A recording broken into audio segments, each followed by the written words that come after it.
Idol, gusto mo ba na ganito ang kalabasan na kulay pero hindi mo kayang magawa?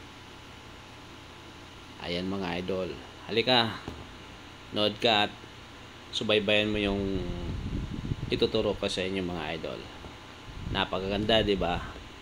Pero kailangan may proseso yan mga idol kung paano gawin para ganyan talaga ang lalabas na kulay na gusto mo. Ash blonde.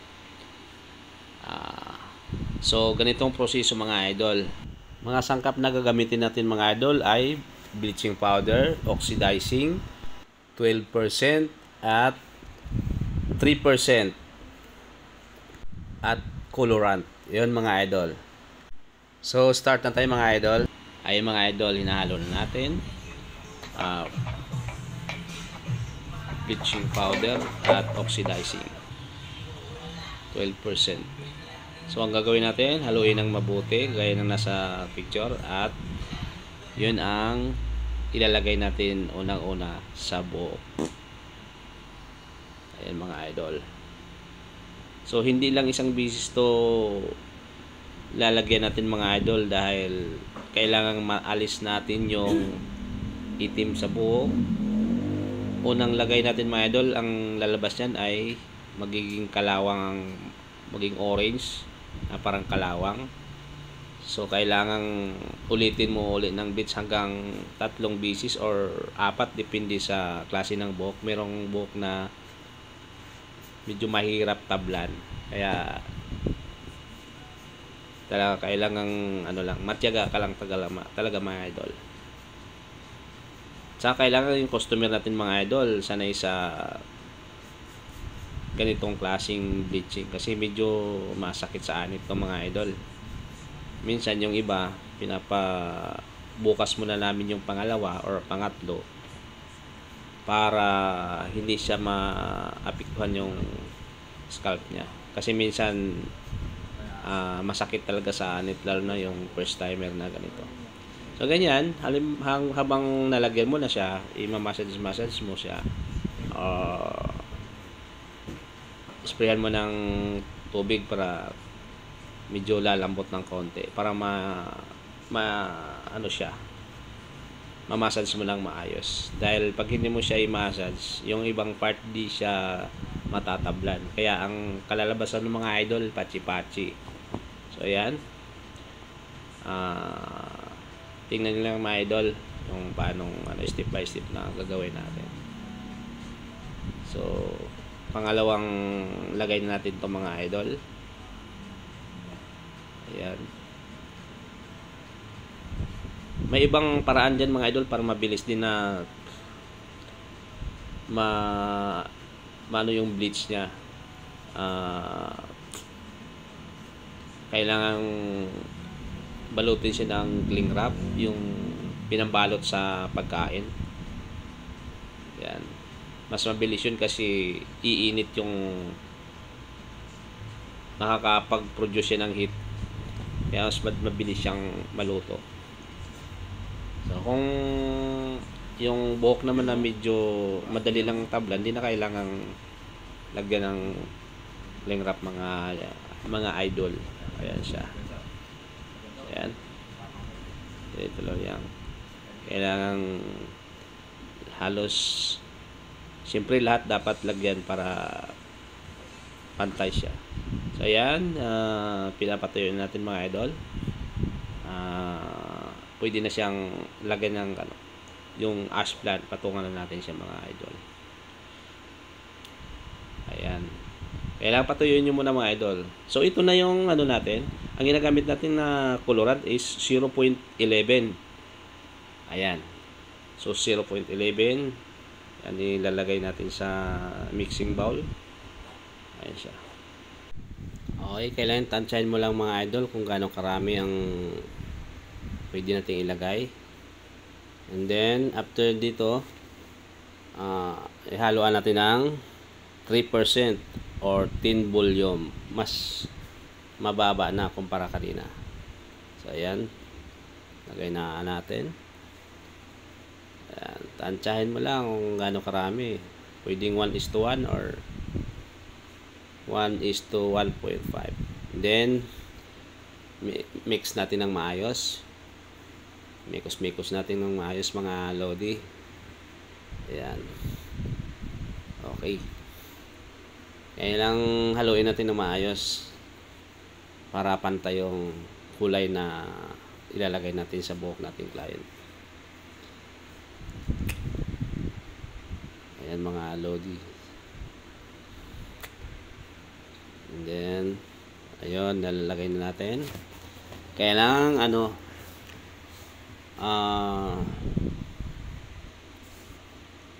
medyo i-section mo yung pagka magsi-section ka mga idol pag ilalagay natin yung colorant. Hindi yung makapal yung sectioning mo. Nipisan mo lang yung gahibla lang kung maaari para lahat malagyan. Okay. Pag mga ganito kasi yung colorant na ilalagay natin mga idol, yan, dapat dahan-dahan lang yung paglagay mo dahil ito na yung part na masakit sa anit. Masakit to sa anit kumpara sa kanina. Ayan. Ayan, nakita mo yung client natin medyo siya, nasasaktan. Ito yung pinakamasakit na part, yung panghuli na nilalagyan natin na kulay. Yan. Yan, nakangiwi yung client natin mga idol dahil nasasaktan yan na idol. Kasi hindi naman pwedeng hindi natin isagad talaga kasi kailangan pantay mula sa roots hanggang tips ng buhok. Ito yung tinatawag mga idol na tiis pogi. Tiis pogi mga idol. Kaya lang tiisin mo para pupugi ka. Ayan mga idol. Ayan. Napakanipis yung section ng ginagawa ko dito para pantay siya yung kalalabasan ng kulay. Ayan. Medyo matrabaho lang talaga kaya lang. Tiyaga lang talaga. Nakakangawit sa kamay kasi lagi ka lang nakahawak sa taas. Ayan. Section. Hanggat maaari talagang dapat manipis lang yung section. Okay. Okay. Sa mga idol, sa mga ganitong kulay kasi, hindi nyo pwedeng isang bleach lang gagawin nyo. Kasi pag once na nilagay nyo na yung pinakolorat, yung ash na kulay, hindi yung tatalab.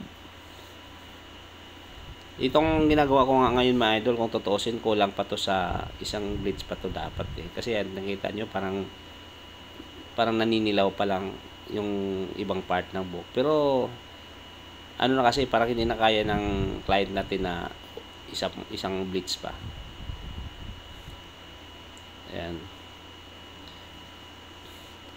Kaya kinulayan na lang natin siya ng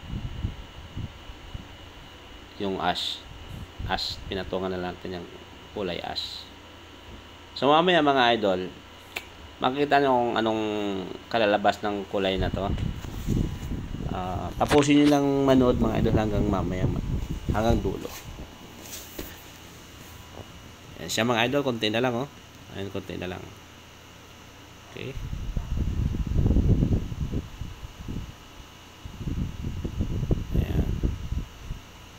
Maingat ka lang talaga sa paglagay.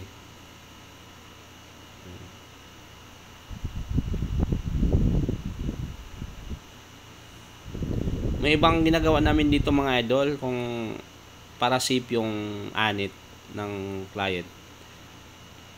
Halos ganun din yung outcome, pero mas maganda pa siya tingnan dahil siya, ginagawa namin, ina-highlights lang namin siya. Pag highlights kasi, meron siyang frosting cap na nakatakip sa anit. So, safe yung anit mo mga idol kumpara sa ganito na buo. Kahit ilang beses yun patong-patong ng bleaching powder, safe yung anit ng client. Kaya nga lang, hindi siya buong buhok na malalagyan. Kaya lang, nakaganda kasi doon, once na nilagyan mo na, na-bleach mo na yung ano, yung part na parang highlights niya. Once matinanggal mo na yon, sasabog na yon mga idol eh. Kaya lalo siyang maganda tingnan kumpara dito. Safe na yung anit mo. Mas maganda pa siya tingnan. Yan. At saka mga makukuha mo talagang tamang ano doon, bleaching kasi hindi masasaktan yung client sa anit dahil meron siyang ano eh, nakasupport na ano eh, may protection yung anit niya, yung rubber na pinangsaklob sa ulo, anit. So yan mga idol, na patapos na tayo maglagay. Ngayon after nyan malagyan, siyempre ibabad ng mostly mga 30 minutes yan to 45 minutes, depende sa ano ng buhok. Meron kasing buhok na matagal tablan, meron naman bilis, pero para sure na tatalab siya, 30 minutes or 45 minutes yan, pwede siya. Yan asya mga idol. Okay,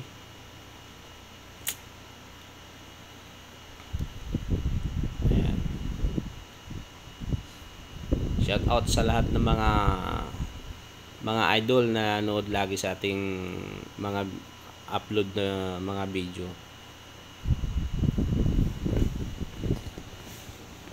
Paki-subscribe na rin mga idol sa ating YouTube channel. Meron tayong YouTube channel mga idol, Cesar Barbers. Ganun din sa ating FB page, Cesar Barbers. Isang logo lang tayo para hindi na kayo malito. Meron din sa TikTok, Cesar Barbers din. So isang pangalan lang, isang type nyo lang sa kung saan man yung gusto manonood, YouTube, TikTok, or FB page. And mga idol, paki-subscribe na lang sa ating YouTube, tsaka paki-follow sa ating FB page. Huwag kalimutang mag-comment or i-share ang yung video natin mga idol. Malaking tulong po yun sa atin para makapag-upload pa tayo ng maraming video. Tutok lang kayo mga idol, paki-click na lang yung notification bell para sa mga susunod nating, para updated kayo sa mga susunod nating video. Ayun po mga idol, maraming salamat sa inyo. So ayan mga idol, ayan binababad na natin. Ayan, nakita nyo mga idol, medyo tumalab-talab na yung colorant natin, pero medyo babad pa natin siya hanggang mamaya, siguro mga 30 minutes or 40 minutes, depende. Check natin mamaya. So ito na tayo mga idol, banlaw na natin, pinapatuyo na natin yung buhok ng client natin mga idol. Yan, ayun, kita nyo naman mga idol, di ba? Talagang ano, ang ganda ng kinalalabasan. Although medyo may part na, kasi kung tutusin mga idol, kulang pa talaga ng bleach yan eh. Hindi na lang talaga kaya ng ating client. Kaya ayan, pero maganda pa rin kinalabasan mga idol. Ayan, talagang nakuha pa rin natin yung ano, tsaka pantay naman yung kulay. Ayan, nilagyan natin ng textured powder mga idol. The best textured powder ay yung uso ngayon mga idol. Meron tayong textured powder na bibili dito sa Ronnie's Cutters. Punta lang kayo pag nagpapagupit kayo. Ayan. So, thank you sa lahat ng mga laging nanonood sa ating ina-upload na video. Ayan mga idol. Okay. Ayan siya. So, sa mga ganitong klaseng, gustong ganitong klaseng kulay, punta na kayo sa idol, sa Ronnie's Cutters.